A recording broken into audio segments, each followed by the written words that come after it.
Tema de hoje: livres de igrejas controladoras. Eu peço que você deixe sua Bíblia aberta em 2 Coríntios 11, do versículo 2. Daqui a pouco nós vamos ler esse texto, e diversas vezes no meio da mensagem eu quero relembrar esse texto com você, porque ele é a base de toda a mensagem. 2 Coríntios 11, versículo 2. Mas antes, deixa eu começar explicando algo. Por sua própria natureza, a igreja não pode ser controladora. Se é controladora, já se misturou com algum princípio que não é do reino de Deus e perdeu a sua essência de agência proclamadora da graça de Deus. Portanto, ela não pode ser controladora. Então eu estou ministrando essa palavra para dizer mais ou menos assim: que Deus nos livre de ser assim. Que Deus nos livre de ser assim. Por isso que eu preciso ministrar essas coisas aqui para os irmãos. Primeira coisa que é importante você saber é que eu não estou falando mal dessa ou daquela igreja, mas eu estou sim denunciando alguns erros que foram instaurados na igreja brasileira e que nossos irmãos aqui da Carisma precisam saber o porquê nós não praticamos essas coisas. É por isso que eu quero te mostrar. Eu quero te mostrar o que está por detrás, a consequência, onde é que chegam alguns métodos. Por exemplo, outra coisa que é importante você saber: nós não somos contra grupos pequenos. Na nossa comunidade tem pessoas, tem grupos na nossa comunidade que se reúnem assim. Na história toda da nossa comunidade, nós tivemos esses grupos nas casas, reuniões de comunhão. Chama do que você quiser: grupo pequeno, pequeno grupo, grupo familiar, célula, chama do que você quiser chamar. É importante, eu acho, a igreja ter esses encontros pequenos, se reunir com um grupo de irmãos, onde um abençoa o outro. Eu acho importante. Eu já vi vários modelos saudáveis, onde você vê comunhão, pastoreamento, vidas crescendo de modo saudável, não doentio. Eu estou chamando de quando isso se torna um perigo, isso que eu estou chamando a atenção. Quando essas coisas, quando eu citar aqui no meio da mensagem, eu estou citando de extremos, de líderes despreparados, controlando a vida de outras pessoas, massacrando a vida de outras pessoas, dominando a vida de outras pessoas. E isso eu quero fora daqui. Outra coisa importante você saber é que eu estou pregando isso para Carisma, aliás, principalmente para você que está me acompanhando pela internet, ou que está acompanhando daqui a alguns dias, que baixa o vídeo ou o áudio e vai escutar essa mensagem. Saiba que ela é primeiramente endereçada aos membros do corpo de Cristo que estão aqui sob nossa responsabilidade de pastoreio, porque eu quero que eles saibam porque nós não praticamos algumas coisas que são muito comuns hoje no meio da igreja brasileira. Que aos irmãos aqui disserem: olha, lá na Carisma não tem isso, as pessoas olham até meio assim: ué, mas vocês são mesmo evangélicos, né? Vocês são... Na verdade, eu não sei se a gente é evangélico, sendo muito sincero com você, tá? Uma pessoa me perguntou assim, né? Aliás, lembra que eu contei aqui uma história de um deficiente físico, né? Que eu dei carona aí na estrada. Ele chegou a me perguntar, falou: você é evangélico ou você é católico? Eu falei: rapaz, eu sou cristão. Ah, então tá bom, pronto. Ele já tinha me falado um monte de coisa mesmo, abençoou a minha vida. Se eu falasse qualquer coisa ali, estragaria a conversa, não é? Então eu quero chamar a atenção para esse problema de controle na vida das pessoas dentro da igreja. 2 Coríntios 11, versículo 2. Quero que você leia esse texto comigo com bastante atenção.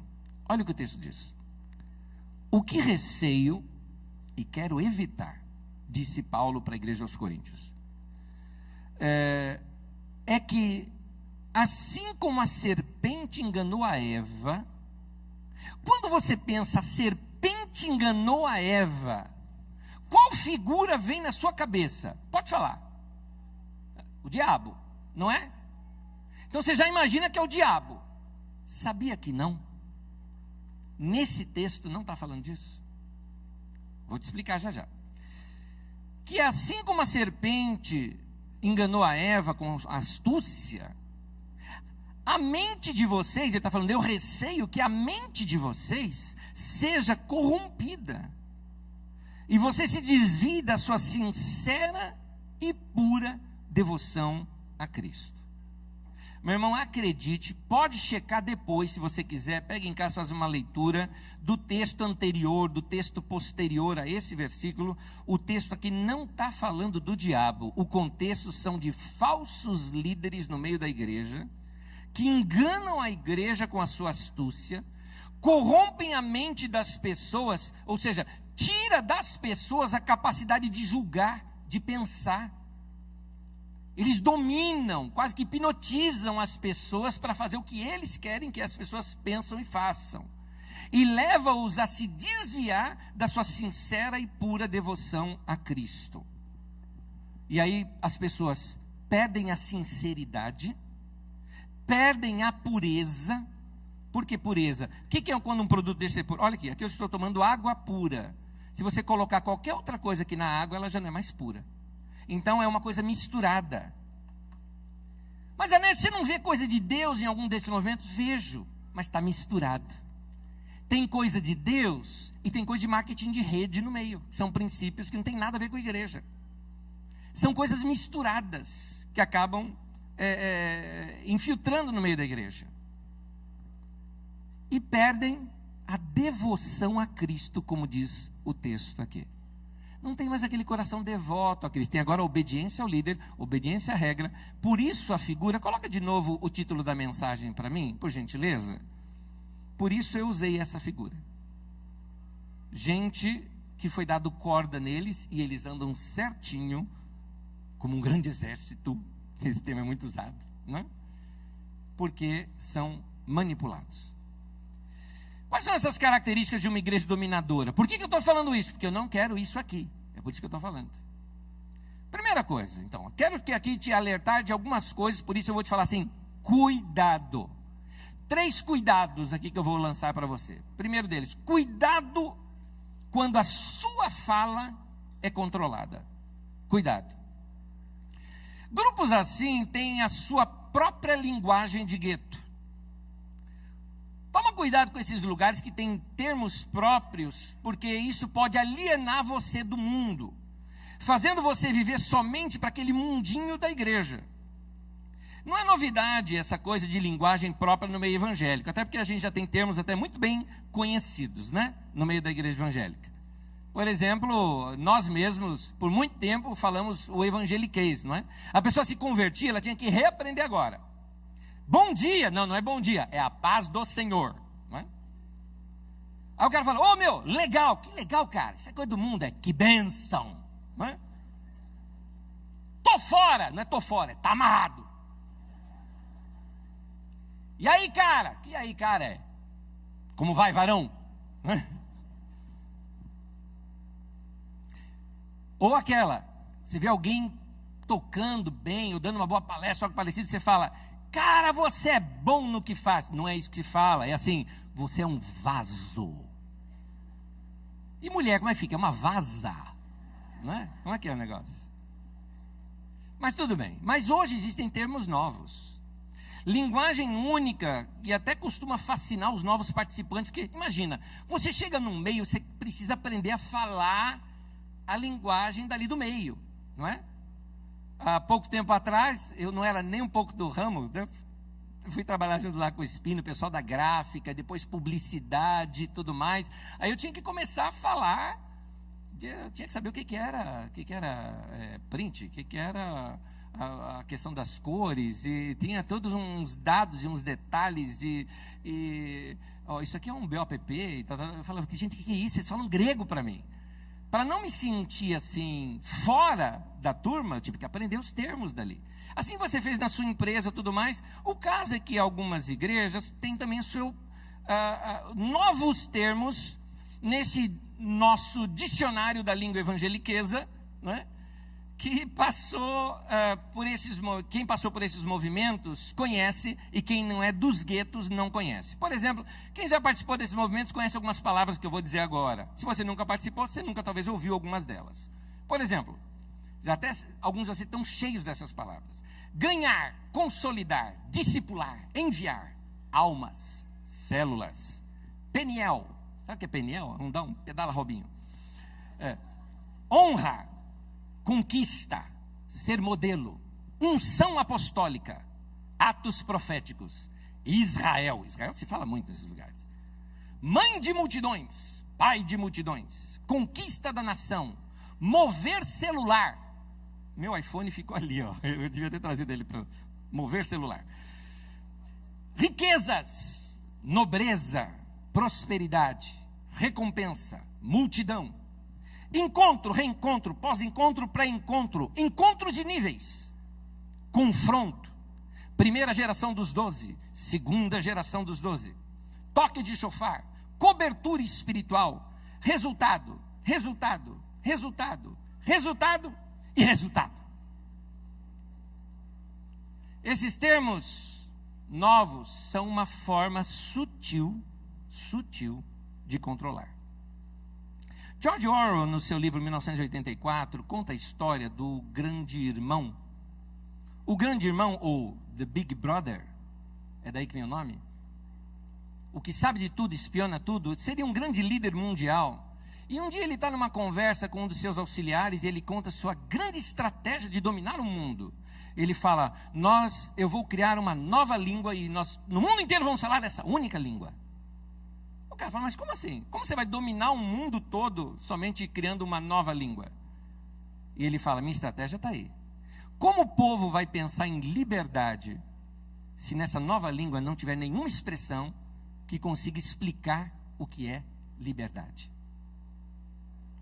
Então, quando as pessoas têm uma só linguagem, é mais fácil controlar. Quando a coisa é muito uniforme, é mais fácil controlar. Nesses meios acaba se tendo não só uma linguagem própria, mas a linguagem ela extravasa também para o jeito, para o comportamento, para a roupagem própria. Como se não bastasse a linguagem própria do gueto, também tem essa roupagem própria. E eu confesso, particular meu, que eu tenho arrepios quando eu vejo assim, povo de igreja reunido e está todo mundo uniformizado. Eu tenho um pouco de arrepio disso. Quando é um coral, tudo mais, eu até entendo, né? Quando é alguém que está simplesmente orientando, é um grande evento, são as pessoas que estão na recepção, é óbvio que você está falando de organização. Mas alguns outros casos são de controle. Sem contar quando a indumentária é para separar o povo em níveis. Depende da roupa que ele está usando, você já sabe quem é o cara. Isso não é só com roupa, não. Hoje em dia existe, por exemplo, anel de bispo, anel de apóstolo, bottom sacerdotal. E isso tudo vendido por um valor absurdo. Absurdo. E aí isso traz uma outra coisa, porque já que divide em nível, entenda, se é para destacar o indivíduo, naturalmente ele já está ganhando uma admiração maior do que os outros. Mexe com o ego, puxa a questão da ostentação. Você consegue imaginar Jesus fazendo isso? Eu não consigo. Inclusive, para Jesus ser identificado, ele estava no meio dos discípulos, ia ser preso. Judas fez ali um código, falou, o cara que eu chegar e der um beijo, é ele. Porque imagina assim, chega lá a PE de Jerusalém, vamos prender Jesus. Quem é o Jesus? É aquele lá de sandália, estava todo mundo de sandália. O barbudo, todo mundo era barbudo. E aí, como é que é? Quem que é o cara? O cabeludo, você imagina como que devia ser Pedro? Não é? E aí, precisou essa identificação. Por quê? Porque Jesus se vestia igual a todo mundo. Então, aqui, nesses meios, a ostentação faz parte do show. E muita gente acaba sendo atraída pela própria cobiça. O indivíduo, por exemplo, que nunca se deu bem profissionalmente, aí vem possibilidade de se enriquecer através do ministério. Eu conheço pastores, amigos, gente querida, que procurou esses modelos porque queria uma receita de bolo para dar um novo resultado no seu ministério. Lembre-se, resultado é igual a números. Números, reconhecimento. Reconhecimento, prosperidade. É isso.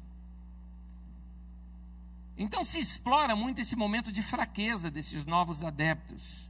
Necessidade de reconhecimento, de ser legitimado, de ter um caminho para a prosperidade financeira, e muita gente se enveredando por isso.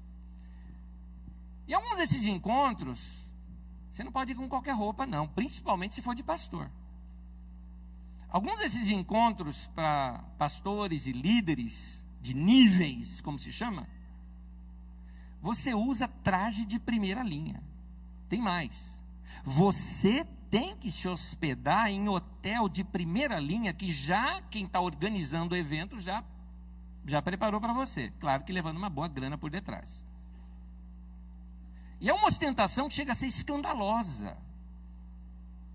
Você acha que eu estou exagerando? Vai pesquisar. Vai pesquisar, olha na internet. Procura. Você vai ver coisa pior do que o que eu estou falando aqui. A Bíblia, em muitos desses lugares, não é mais estudada como Bíblia. Ela se tornou um manual com textos seletos para apoiar o conceito da tal visão celular. Tudo agora que se fala é da tal visão. Não se fala mais de evangelho, se fala de visão. Aliás, onde é que está na Bíblia essa expressão? Alguém pode me encontrar visão celular na Bíblia? Talvez Evangelho segundo Steve Jobs, não é? Talvez tenha. Cuidado com lugares em que se fala demais em submissão. Cuidado. A ênfase na Bíblia, quando ela trata alguma questão de submissão, é o sentido de comunhão. Essa é a ênfase na Bíblia. Quando você lê na Bíblia, diz sujeitai-vos uns aos outros.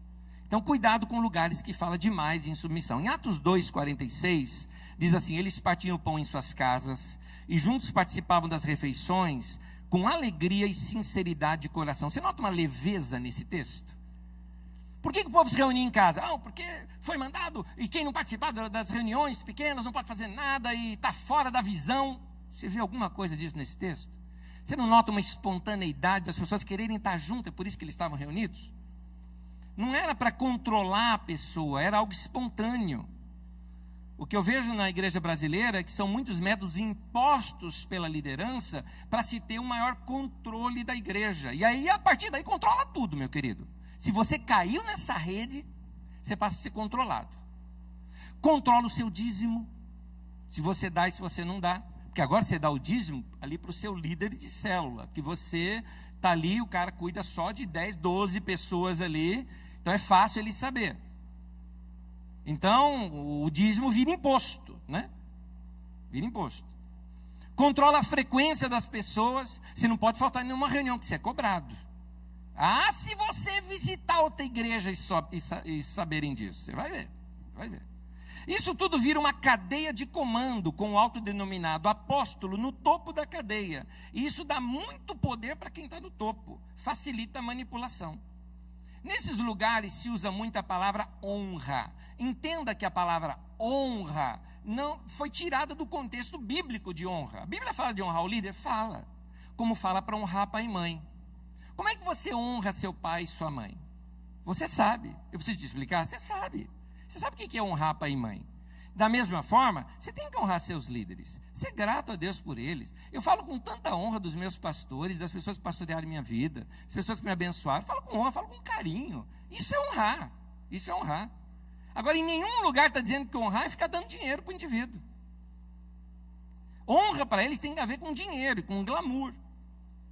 Temos que honrar nosso pastor, né? Temos que honrar o nosso bispo, o nosso apóstolo. Nós temos que honrar. E aí inventaram um imposto novo, e criaram um negócio fora do contexto lá do Velho Testamento, chamado primícia. Então, além de você dar seu dízimo, além de você dar oferta, além de você participar de algumas campanhas, você tem que dar também as primícias. Sabe o que é primícia? É um dinheiro que vai diretamente para o bolso do líder. Não passa nem na sacolinha, você vai lá no bolso, pensa, porque você vai honrar o cara. Receita Federal, vai atrás disso, por favor. Porque é dinheiro não contabilizado. Então, para você ter uma ideia como é que são as coisas, numa dessas reuniões, um desses pregadores disse ter recebido uma revelação do Senhor naquela noite, que 120 pastores ali reunidos doariam 10 mil reais cada um para realizar o sonho de um desses autodenominados apóstolos a comprar um jatinho para ele. Agora esses pastores, veja bem, suponhamos que eu estivesse lá e fosse um desses. Eu já tenho que sacar o checão e dar. Já dei. Agora, da onde que vai vir esse dinheiro meu? Meu caro, eu cuido de 12. 10 deles dando 1.000, já me cobriu minha conta. Se os 12 der 1.000, eu ainda lucro com 2. E você que era lá ligado comigo. Era 1.000zinho só para você. Ah, você cuida de 12, 100zinho de cada um, ó. Dá certinho. E aí vai. É assim. É como nessas cadeias de marketing de rede. Quem sofre é quem está lá embaixo. Os lá em cima é tudo diamante, isso e aquilo e tal. Você ouve aquelas palestras fascinantes. Eu vou ficar rico. Vai nada, meu querido. Vai nada. Você balela. Me parece que na Bíblia, em Atos, a coisa era diferente disso. Pelo menos eu nunca li nada na Bíblia dessa maneira. Um outro problema é o mau uso da palavra discípulo. Mau uso. No Novo Testamento, discípulo é um discípulo de Jesus. Ponto. Tem mais nada. Portanto, discípulo no Novo Testamento é sinônimo de seguidor de Jesus. Você é um discípulo de Jesus. Não é meu. Você é um discípulo de Jesus. Fora dos evangelhos onde fala no Novo Testamento sobre discípulo, talvez muitas pessoas nunca nem pesquisaram isso, mas sabia que só aparece mais 3 vezes ali? Essas 3 vezes só que chama discípulo é no livro de Atos dos Apóstolos. E eu queria ler os textos aqui com você, só para você ter uma ideia o que a Bíblia chama de discípulo. Vamos lá. Atos 9, versículo 10. Em Damasco havia um discípulo chamado Ananias. Aqui está falando que ele era discípulo de alguém, alguma coisa? Não está na cara que está dizendo que era um seguidor de Jesus no texto? Ó, lá em Damasco tem um discípulo chamado Ananias. O que está dizendo? Tem um discípulo de Jesus, tem um cara que segue a Jesus, não é? Atos 9, 26. Quando Paulo chegou a Jerusalém, aqui é Paulo, tá? Tentou reunir-se aos discípulos, mas todos estavam com medo dele, não acreditando que fosse realmente um discípulo.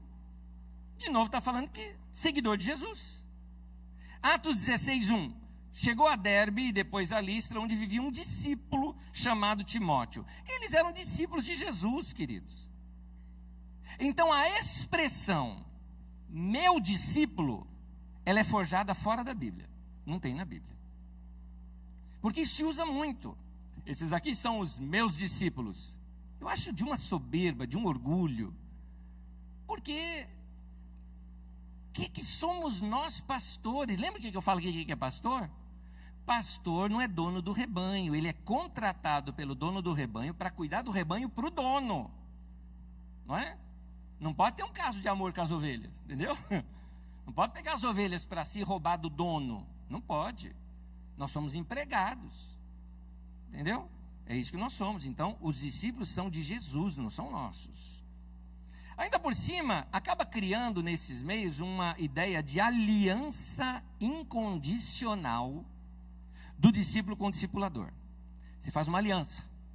E o que você disser, eu vou fazer. Você viu que já tirou o Espírito Santo da jogada, né? Isso é um perigo. Porque agora esse discipulador passa a fazer o papel de Espírito Santo na vida do irmão. Aí é uma invasão na vida dos discípulos imensa. Não deixa que as pessoas tomem suas próprias decisões. Chega ao ponto até de interferir no casamento, dizendo quantas vezes o indivíduo tem que ter relação sexual com a esposa, ou a esposa com o marido. Chega nesse ponto. Também invade a vida financeira das pessoas, determinando o que a pessoa pode ou não pode fazer com o dinheiro que é deles. Gente, isso não é cristianismo. Jesus não ensinou isso. Isso é uma aberração de controle humano com a desculpa travestido de ser uma obra de Deus. Não é de Deus um negócio desse. Isso é humano, humano e humano. E se está certo a minha ideia do que é a besta do Apocalipse, que é 666, está dizendo exatamente isso. É humano, humano, humano. Ou seja, é uma besteira. É monstruoso um negócio desse. É um monstro isso, porque detona a vida de pessoas, controla a vida das pessoas. As pessoas, na sua sinceridade e humildade, acham que está servindo a Deus, e Deus até aceita, porque Deus vê o coração daquelas pessoas. Quando eu vejo na televisão esse senhorzinho humilde, sem dinheiro, indo lá, tendo que comprar um lencinho, paga caro naquele lenço, só para passar no suor lá do apóstolo, para depois levar para casa e ser curada da diarreia. Você já viu isso? Né? Comprar travesseiro ungido para você. Para, isso é controle, é humano, não tem nada de Deus nisso. Tem nada de Deus nisso. Anésio, mas não acontece milagre? Acontece, porque Deus honra a fé daquele povo simples. Porque Deus é assim.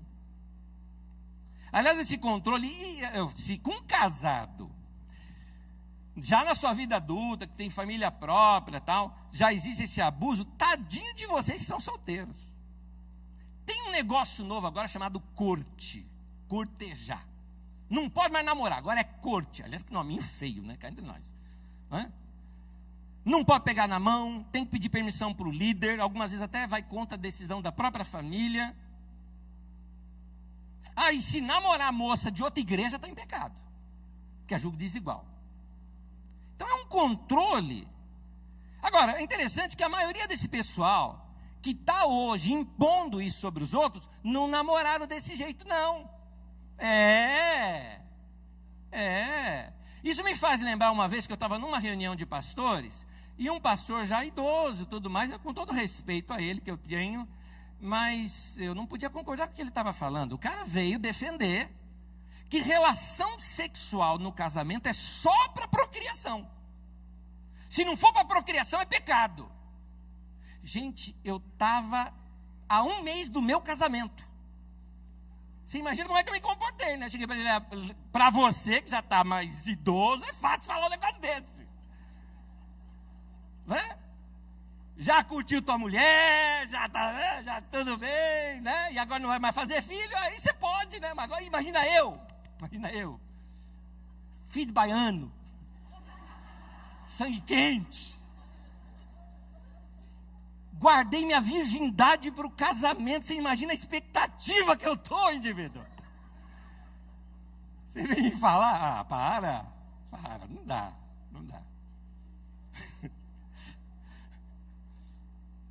Outro problema nesse meio é a submissão cega. Aprende-se muito essa submissão cega. Não se questiona as colocações do desafio do líder, que o líder impõe, porque senão você é rebelde, você é um bode. Não pode contrariar o líder, porque ele é o homem de Deus. Se ele está falando, ele é voz de Deus. E assim, aceitando tudo, você vai emburrecendo espiritualmente. Porque nesses lugares, como eu disse aqui no domingo passado, com a música de João Alexandre, é proibido pensar. Quando você chega, no começo, o tratamento é muito bom mesmo, maravilhoso, muito bom. Vocês são príncipes e princesas do Senhor. Esse termo se usa muito lá, né? Você é uma princesa do Senhor, você é um príncipe do Senhor. Mas basta você entrar para dentro da engrenagem, não dar o resultado, não conseguir ganhar a pessoa, não formar seus 12, que você vai ver o que vão te chamar. Aí o príncipe vira sapo. O problema é que desvalorizam o ser humano quando ele não corresponde ao que se tem em mente para ele. Isso é controle. Eu li uma dissertação sobre alguns ditadores da história, e aquele sociólogo disse o seguinte: o primeiro princípio para controlar povos ou pessoas é não permitir que eles saibam que estão sendo controlados. Ora, para não permitir que saibam, você tem que isolá-los.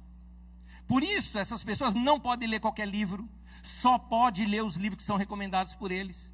Não pode ir para outra igreja, não pode ouvir outros pregadores. E tem mais, sobrecarregam essas pessoas com tanta coisa para fazer durante a semana. Você se enfia tanto na igreja, de segunda a domingo, que você não tem tempo para estudar, para refletir, para questionar, para pensar. Você não tem tempo para isso. Até porque você não vê mais defeito. Você já está lá dentro o tempo todo. Vou falar uma frase para vocês de um homem. Já eu digo quem é. Ele disse assim: eu sempre achei mais fácil convencer uma grande massa do que uma só pessoa. Quem disse isso foi Benito Mussolini, criador do fascismo. Os líderes acabam pensando pelas pessoas, e não é dado para a pessoa o direito e a liberdade de pensar e de ser diferente dos seus líderes. Me questiono às vezes por que algumas pessoas se deixam ser controladas assim. As explicações, talvez quem possa dar melhor do que eu, são os psicólogos. As que eu consegui encontrar é essa carência de uma figura forte. Querem um líder super-herói. São carentes, precisa de um líder infalível, poderoso. E aí o cara tem que ser muito bem sucedido. E aí, se você é líder no movimento, você tem que parecer assim, porque senão ninguém vai te ouvir. Por isso, nesses movimentos, o líder ele tem que aparentar ser bem-sucedido, entendeu? Cara bem-sucedido não chega de sandália, falando, e aí, beleza? Não chega assim, né? Ele tem que ter uma postura própria, uma roupa própria, né? A marca demais, isso conta muito. Postura, distância, porque, afinal de contas, é difícil você chegar perto de uma pessoa bem-sucedida, né? Então, e tem também aquele outro lado da figura paterna. Na cabeça de muita gente, pai manda, pai bate, de pai se apanha, pai usa o chicote. Já ouviu essa expressão? Aliás, você quer me deixar assim chateado, me chateia, é quando às vezes eu trago uma palavra de orientação, de esclarecimento, e a pessoa vem para mim e falou, hoje a palavra foi um chicote da gente, hein? Você bateu na gente com a palavra. Que bateu, meu irmão? Para. Eu lá sou espancador de criança. É tanta punição, é tanto sacrifício, é tanta submissão, que às vezes fica óbvio que algumas pessoas se adaptam a esse modelo porque gostam de sofrer, meu Deus do céu. Não é possível. Outro cuidado. Não confunda unidade com uniformidade. São duas coisas diferentes. Unidade é a gente estar junto na diversidade. É a liberdade de pensar diferente, mas estar junto por causa do amor. Isso é unidade. Vou repetir para os irmãos, publicamente gravado, coisas que vocês já ouviram de nós aqui diversas vezes. Na nossa reunião de membros deixamos isso muito claro para vocês. Aqui você tem direito de pensar diferente da gente. Tem a liberdade. O que você não tem direito de não me amar, meu filho, você vai ter que me aguentar. É igual os Zagalo, você vai ter que me engolir. Porque é irmão, cara. Nós não vamos deixar de ser irmão. Então a gente tem que ter unidade na diversidade. Agora, Deus é o autor da diversidade. Deus fez as coisas assim. Agora, quando alguém quer tornar tudo igualzinho, um montão de soldadinho de chumbo, falando em formar um exército, mesmas palavras, mesmo jeito, mesmo comportamento, cuidado. Cuidado. O ponto é, quando alguém quer tornar isso tudo igualzinho, é perigo, né? Então, queridos, nós não podemos tentar forçar ninguém a se encaixar num padrão pré-estabelecido. Então, aqui que vem a frase: não confunda um método com a ordem de Jesus para fazermos discípulos. Não confunda. Não, mas Jesus não mandou fazer discípulo. Mandou. Então é o que nós estamos fazendo. Eu cuido de 12, aqueles cuidam de 12, e ele está debaixo do meu governo, debaixo da minha orientação. Pera. É aí que está o erro, aí já é o método. Vamos examinar o texto que Jesus fala isso. Mateus 28, 19 e 20. Olha o que diz o texto. Portanto, vão e façam discípulos de todas as nações, batizando-os em nome do Pai, do Filho e do Espírito Santo, ensinando-os a obedecer tudo o que, quem? Eu quem? Jesus lhes ordenei. E qual é o mandamento de Jesus? Ame o próximo como eu vos amei, né? Ame o próximo como a si mesmo é do Velho Testamento. Ame uns aos outros como eu vos amei é o mandamento de Jesus. E eu estarei sempre com vocês até o final dos tempos. Então, umas perguntas aqui para o texto. Fazer discípulo de todas as nações. Fazer discípulo para quem? Para Jesus. Batizando, que é isso? Colocando essa pessoa, batismo é um sepultamento. Sepultando, colocando, enxertando essa pessoa para dentro da Trindade. Levando essa pessoa a ter um relacionamento íntimo com Deus, não é com você. Obedecer o que Jesus ordenou. O que Jesus ordenou? Ame as pessoas. Ensine essas pessoas a amar. É isso que o texto está dizendo. Não está dizendo para ensinar essas pessoas a obedecer uma visão, um método. Para. Aliás, eu tenho outra alergia minha, essa palavra visão. Que parece que só quem tem a visão está vendo, o resto é cego. Às vezes eu acho que é bem o contrário, tá? Tem gente que está cega com a visão. Então, algumas lições. Vamos voltar ao nosso texto. 2 Coríntios 11, 2. O que eu receio, e eu quero evitar, e essa é a razão dessa ministração para os irmãos, é que assim como a serpente enganou a Eva com astúcia, que a mente de vocês seja corrompida e se desvie da sua sincera e pura devoção a Cristo. 3 princípios rápidos que eu quero falar com vocês aqui. Primeiro princípio: voltemos ao evangelho puro e simples. Aquele texto fala da sua sincera e pura devoção a Cristo. Numa outra versão diz da sua simplicidade devidas a Cristo. Então voltemos ao evangelho simples, o evangelho puro. Gente, o evangelho não é pesado. Quem diz isso? Jesus disse isso, ele falou, anda comigo, toma sobre você o meu jugo, anda comigo, né? É leve, não é pesado. Cada cristão é um discípulo de Jesus. Você é ligado diretamente em Jesus. Você não é ligado a mim, que eu sou ligado a Jesus. Ah, irmão, mas nós não estamos num corpo? Estamos, mas no corpo, todos os membros do corpo são codependentes. Eu preciso de você, você precisa de mim, nós precisamos de Cristo, já dizia um cântico antigo. Não existe intermediários entre eu, você e Deus. Não existe. Não existe ungidão. Não existe sacerdote entre nós e Deus. O único intermediário entre nós e Deus é Jesus. É a Bíblia que diz isso quando fala que Jesus é o único mediador. Então, cuidado, meu querido, não siga a visão dos outros, não guie a sua vida por mandamentos e ensinos humanos com uma pretensa religiosidade por detrás. Sabe de onde eu tirei isso? Da Bíblia Sagrada. Vou ler um texto para vocês, Colossenses 2, de 18 a 23. Acompanhe o texto comigo na tela. Não permitam que ninguém tenha prazer numa falsa humildade e na adoração de anjos os impeça de alcançar o prêmio. Tal pessoa conta detalhadamente suas visões e sua mente carnal a torna orgulhosa. Trata-se de alguém que não está unido à cabeça. É interessante. Paulo está dizendo então que gente que é muito orgulhosa, gente que manda muito nos outros, quer controlar os outros, ele está dizendo não está unido ao cabeça. Por quê? Porque o cabeça que é Cristo é simples, é humilde, é servo de todo mundo. É por aí. A partir do qual todo o corpo é sustentado e unido por seus ligamentos e juntas, efetua o seu crescimento dado por Deus. Já que vocês morreram com Cristo para os princípios elementares desse mundo, olha a pergunta de Paulo. Por quê? Como se ainda pertencesse a ele, vocês se submetem a regras do tipo, não manuseie, não prove, não toque. Todas essas coisas, diz Paulo, estão destinadas a perecer pelo uso, pois se baseiam em mandamentos e ensinos humanos. Essas regras têm, de fato, a aparência de sabedoria com sua pretensa religiosidade. Mas é falsa humildade. E essa severidade contra o corpo, nós não tem valor algum para refrear os impulsos da carne. Então, queridos, voltemos ao evangelho puro e simples. Simplicidade, sem invenções. Por favor. Segundo, não perca a sua família por causa da igreja. Posso pedir para você repetir isso comigo, só para você memorizar bem? Vamos falar juntos? Não perca a sua família por causa da igreja. Sua família está acima da obra.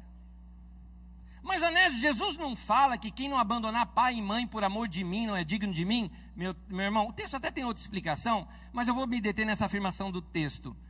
Jesus disse por amor a quem? Por amor a Ele. Não por amor à visão, não por amor a um apóstolo, a um pastor, ou não por amor à igreja. O que eu quero dizer? A instituição igreja e Jesus são duas coisas diferentes. Não confunda Jesus com a instituição igreja. São duas coisas diferentes.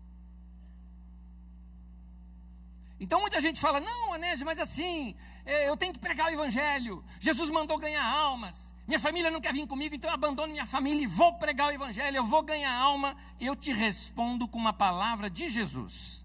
No texto de Mateus, capítulo 16, no versículo 26, o texto diz assim, coloca na tela para mim, obrigado. Pois que adiantará o homem ganhar o mundo inteiro e perder a sua alma? Para Jesus, meu querido, perder a alma tem um sentido muito mais amplo do que morrer para o inferno, tá? Não é isso que ele está falando. É possível você ser um pastor, um evangelista, um grande líder no meio da igreja, não é? Ganhar o mundo inteiro e acabar perdendo os afetos do cônjuge, os sentimentos dos filhos, dos amigos, a autoestima, você perder o sorriso, você perder a sua capacidade de amar, você perder a capacidade de cantar canções de niná. Pronto, você perdeu a alma. Você perdeu a alma, você se embruteceu. Você se desviou do puro e simples evangelho de Jesus. Você perdeu a vida. Você perdeu a vida. Eu quero dar alguns conselhos para quem aqui já estragou a família por causa da igreja. Se a sua família é vítima de um desses movimentos, se você perdeu sua esposa, parentes, amigos, eu aconselho que você corra atrás dessas pessoas, seja humilde em lhes pedir perdão e diga assim, ó, olhando nos olhos, eu errei. Ponto. Não fica com preocupação assim, não, eu quero que eles voltem para a igreja. Não, mostra para eles que a igreja, a instituição e Deus são duas coisas diferentes. Mostra aos seus queridos que eles são mais importantes do que a igreja e a instituição, do que programações, horários de culto, não é? Conferência, regras. A gente tem que repensar o nosso ativismo. Até eu estou repensando o meu, estou tão corrido esses dias, me senti tão longe da minha família esses dias por causa de correria, que eu já falei, não está certo. Eu só estou falando de dias, hein? Estou falando de quinta-feira para cá. Porque passeamos juntos segunda, passeamos na quarta, mas de quinta para cá já senti falta. Então repensa o seu ativismo, se você é muito ativista.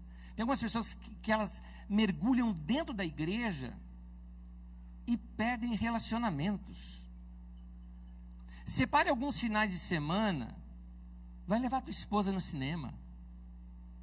Vai ficar em casa assistindo um filme. Como assim, pastor? Você está falando para eu não vir para o culto da igreja e ficar? Pois é, se a sua família está em crise, é melhor você ficar. Então, eu até diria, pega alguns cultos, abra mão de algumas coisas, mas porque o que adianta ganhar o mundo inteiro e perder aquilo que é de maior valor? Nesse ponto, fica para nós aqui um texto que se fala do cuidado dos idosos, mas que eu acho que posso aplicar aqui em qualquer área da família. Olha o que diz 1 Timóteo 5,8.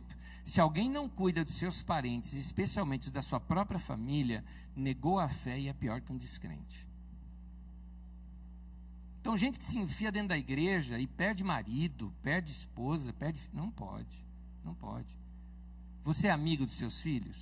Você ama sua esposa? Você ama seu marido? Vocês têm tempo entre vocês? Como eu já estou perto do final, vou me dar a liberdade, tenho só mais um ponto, mas eu vou me dar a liberdade de abrir um parênteses aqui e contar uma historinha muito rápida para vocês. Quem é mais antigo já ouviu essa história, mas os novos não conhecem. Isso aconteceu, na verdade, no Chile, de um pastor amigo nosso, que contou o seguinte. Ele falou que lá, então, ele estava com muita coisa, muita atividade dentro da igreja, e tinha uma irmã que não faltava em nenhuma, estava em todos. Uma irmã muito legal, muito ativa na igreja, mas o marido dela detestava a igreja, não queria saber de igreja. Um dia ela procurou o pastor e falou, pastor, e aí? Meu marido não gosta da igreja, o que eu faço? Eu estou aqui, sou tão dedicada, tá, mas meu marido não gosta, o que eu faço? Aí ele falou o seguinte, irmã, faz o seguinte, deixa eu entender. Você está aqui agora, começando comigo, plena semana, à noite. Teu marido jantou hoje? Ah, jantou, pastor, jantou. Você jantou com ele? Não, eu vim para a igreja, mas eu deixei a comidinha prontinha, estava lá prontinha para ele, bonitinha. Ele chega do trabalho, ele arruma a comidinha dele e come. Ele falou, então faz o seguinte, amanhã tem conferência aqui de novo. Você vai fazer o seguinte, você vai arrumar sua comidinha, vai arrumar tudo para o teu marido, e a hora que ele chegar, você vai esperar ele chegar. E janta com ele. E fica com ele.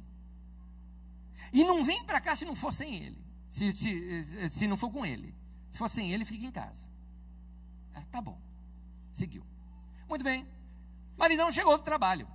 Jeitão sisudão de ser, né? Aquele cara sisudão e tal. Chegou do trabalho, veio a esposa toda bonitinha, arrumadinha, mesinha pronta, com 2 pratos. Ele olhou assim, ué, vai jantar comigo hoje? Falou, vou, quero jantar com você. Ah, tá bom. Sentou, comeu. Você não vai na igreja hoje, não? Falou, não, hoje eu quero ficar com você aqui. Legal, tá bom. Achando estranho. Mas gostou, daqui a pouco começaram a conversar algumas coisas, ele falou do trabalho, agora tinha assuntos para conversar. Dia seguinte, tá lá a esposa, bonitinha de novo, tudo arrumadinho. Ele chegou assim e tal. Oh, que bom, vai comer comigo hoje de novo? Gostou, sorrisão. Ele falou, vou jantar com você, tá? Você não vai na igreja? Ele falou, não, eu vou ficar com você. Ô mulher, você está desviando? Aí ela falou, não, na verdade, eu estou até seguindo a orientação do meu pastor. Meu pastor falou para eu dedicar mais tempo para você, porque você é muito importante na minha vida. Ele falou isso? Falou. Eu gostei. Acabou de jantar rapidinho, foi lá, tomou um banho e falou, vamos lá para a igreja que eu quero conhecer esse pastor. Chegaram no final da reunião. Estava terminando lá a reunião e ele já falou, quem que é o pastor aí que falou isso? Aquele ali, ó. Tá bom. Depois do culto, ele procurou o pastor, primeiras palavras dele para o pastor. Pastor, muito obrigado por ter devolvido minha mulher. Esse pastor conta que esse homem hoje é um dos diáconos da sua igreja. O cara amou, agora ele entendeu a igreja. Gente, vamos valorizar a família, amém? Vamos estar junto, aproveita o final de ano, tempo com a família, isso é importante. É importante nós estarmos na reunião aqui também, é importante nós recebermos a palavra de Deus aqui também, mas equalize, calibre a sua vida, por favor. Terceiro, tenha uma vida sincera e simples. O texto é 2 Coríntios 11, versículo 3. É isso que você está me falando, sinalizando? Perdão, gente. Ali está 2 Coríntios 11, 2, mas você lê 2 Coríntios 11, 3, tá bom? Tá joia. O texto diz assim: o que receio e quero evitar é que, assim como a serpente enganou a Eva com astúcia, note uma coisinha, a expressão, assim como a serpente, ou seja, é sorrateiramente, sabe, é fazendo curva. Como é que a serpente tentou a Eva? Pela cobiça. Come isso aqui, você vai ter, ó. Atraiu pela cobiça. Paulo está dizendo que é esse o método de desviar você. Diz lá a continuação do texto: que a mente de vocês seja corrompida.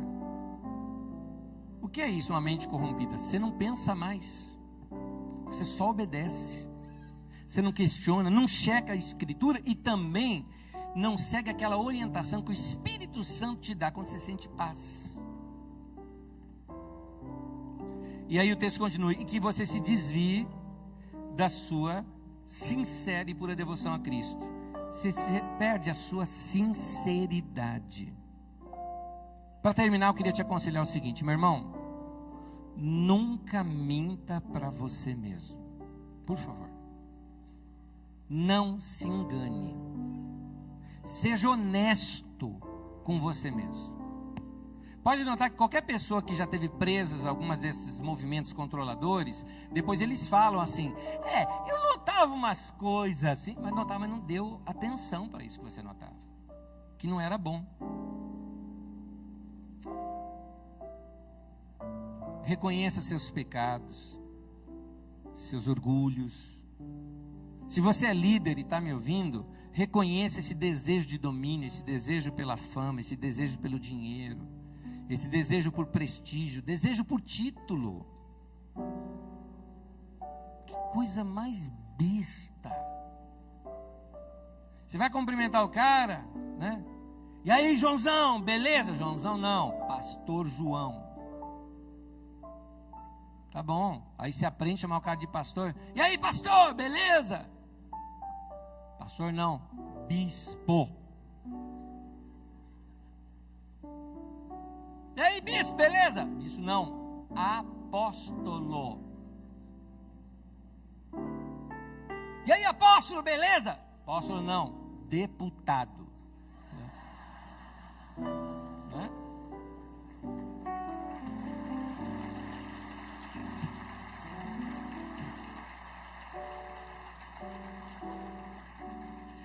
Cargos e reconhecimento humano. Você que já trabalhou em empresa cheia disso, não dá nojo? Agora a gente vai ver isso dentro da igreja. Igualzinho Jesus ensinou, né?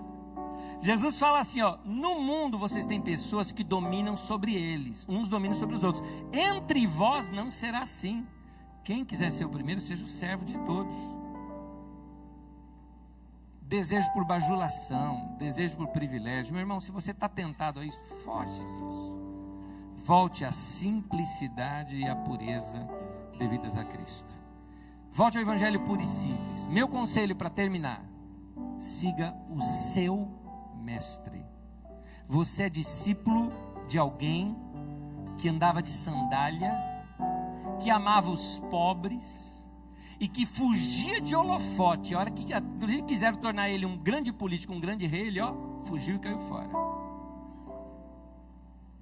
Segue, seja simples também, e obedeça o seu mandamento. Qual é?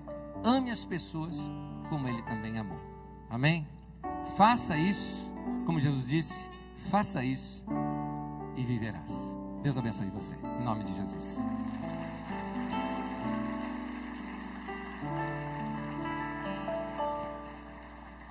Terminando, vamos ficar em pé, nós vamos orar nesse momento juntos, vamos só dar as mãos.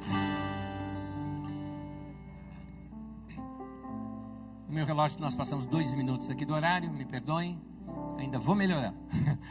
Vamos dar as mãos? Vamos dar as mãos? Senhor, guarda o nosso coração, Senhor.